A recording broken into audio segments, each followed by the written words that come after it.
The Ugly Duckling. Mother Duck was sitting on her nest in the reeds. She had been waiting a long time for her ducklings to hatch, and at last the eggs began to crack. One by one, the ducklings struggled out. At last, there was only one egg left to hatch. This was the biggest egg of all. Suddenly, it cracked open, and out tumbled the biggest and ugliest duckling you have ever seen. Mother Duck took her family to the farmyard and told her brood that this was where they would live. All the ducklings were happy, except the ugly one.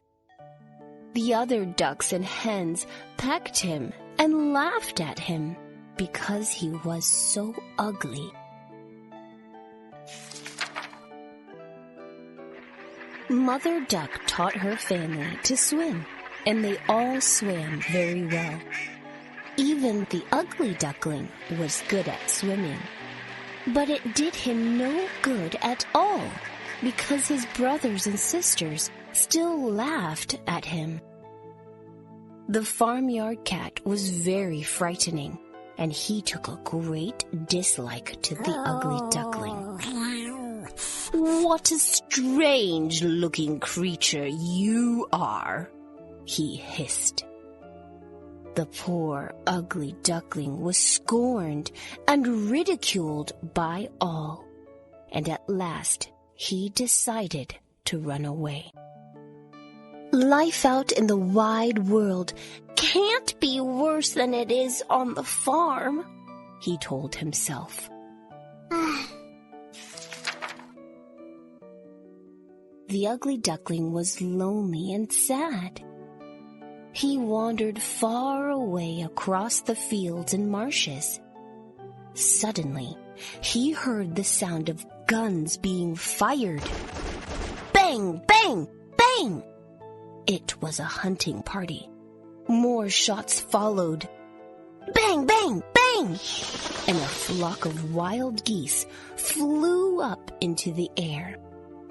The terrified ugly duckling cowered down amongst the tall reeds. He hid himself away until he was sure that the hunters and their fierce dogs had all gone.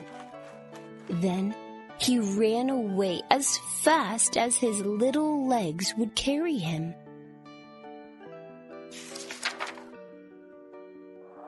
Darkness had fallen, and a cold wind was blowing when the ugly duckling came upon a little cottage. The door of the cottage was broken and did not close properly. There was a small crack just big enough for the ugly duckling to squeeze himself through. In the morning, the ugly duckling was found by a cat and a hen. They were the pets of the old woman who owned the cottage.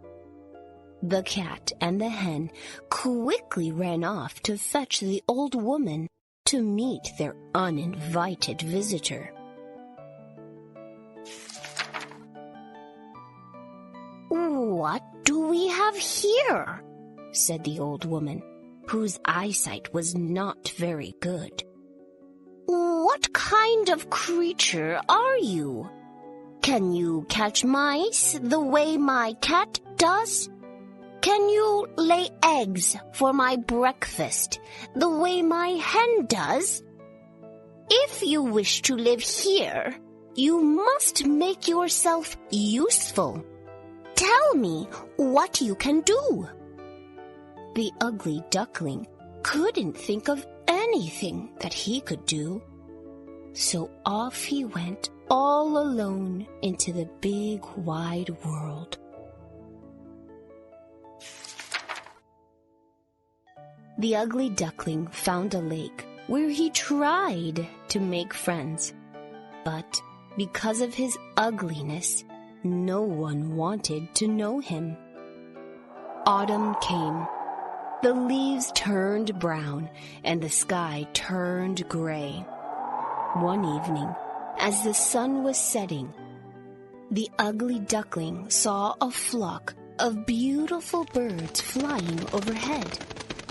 Their plumage was dazzlingly white, and their necks were long and slender. They were swans. They were flying south to the warm countries. The ugly duckling wished that he could go with the swans. His feelings were so strong that he could hardly contain them. He made such a loud and strange cry that he almost frightened himself. Very soon, winter arrived. It was terribly cold, and the ugly duckling had to keep swimming around to prevent the water from freezing. One night, the ugly duckling was too exhausted to swim any longer, and he gave up. The ice formed around him, and he found himself unable to escape. It was a long, cold night, but eventually the morning came. A man passed by, and seeing the poor, ugly duckling, he broke the ice and very gently lifted him out. He tucked the ugly duckling inside his jacket to keep it warm and carried it home to his cottage. The man's wife and children were amazed to see the ugly duckling, and they were all very impressed that he had managed to survive out in the frozen lake all night. When the ugly duckling revived, the man's children decided that they would like to play with him, and they began to chase him around. They really didn't mean him any harm, but the ugly duckling didn't know that. He was very frightened. He flew desperately around, trying to find a place to hide. Finally, he flew into a barrel of flour. He made such a mess that the woman lost her temper and began trying to hit him with a stick. Fortunately for the ugly duckling, the door was open and he flew outside. The ugly duckling spent the winter all alone, cold, hungry, and very miserable. But winter did not last forever, and spring eventually arrived. The warm sun began to shine. He shook his wings and flew up into the air. He had grown a great deal, and he was much stronger than before. He looked down, and far below him he saw 3 beautiful swans gliding over the surface of a lake. He flew down and landed close by them. Then he looked down at the water and saw his own reflection. "I'm a swan," he gasped. "I'm not an ugly duckling. I'm a swan." "Yes, you are," agreed the other swans. "And a very handsome one, too. Come and join us."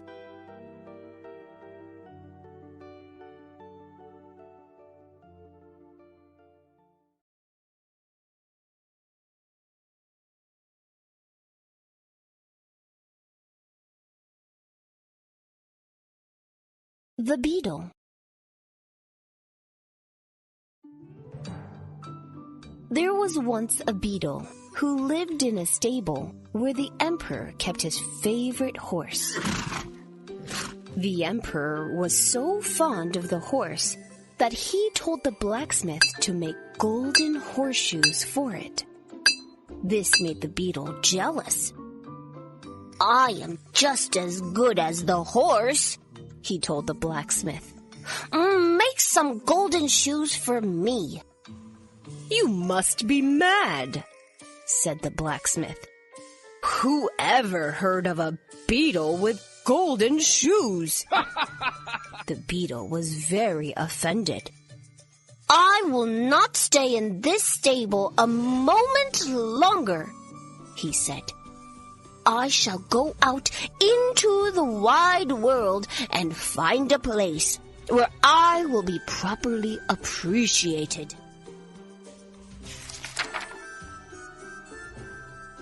The beetle had not gone far when he was caught in a sudden shower of rain.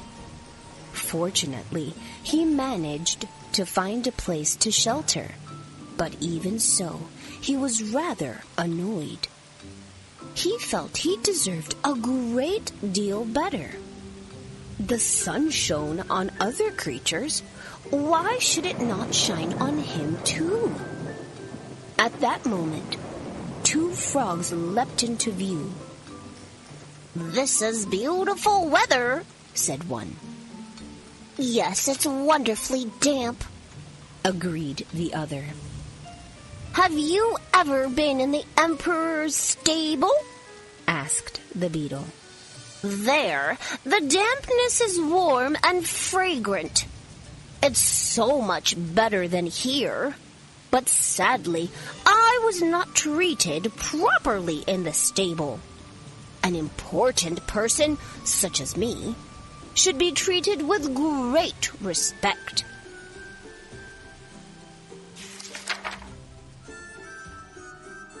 The frogs laughed out loud. "You are not important," they said. "You are just a silly little beetle." The indignant beetle went on his way, and before long he came upon an upturned flower pot. The pot was home to 3 earwigs, who came out to greet him. The earwigs were friendly and invited the beetle to stay with them. But the beetle politely refused. As a matter of fact, he found the earwigs to be rather boring. He decided that they were not the sort of creatures that an elevated person such as himself should make friends with. So he said goodbye and continued on his way. Suddenly, the beetle was snatched up by a naughty boy who decided to have some fun with him. "Ha ha! You will make a good sailor," he said. He found an old wooden shoe into which he placed a stick for a mast and a leaf for a sail. Then he bound the beetle to the mast and set the boat sailing on the lake.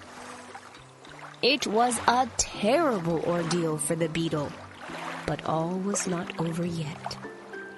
2 little girls found the beetle on his boat and kindly set him free.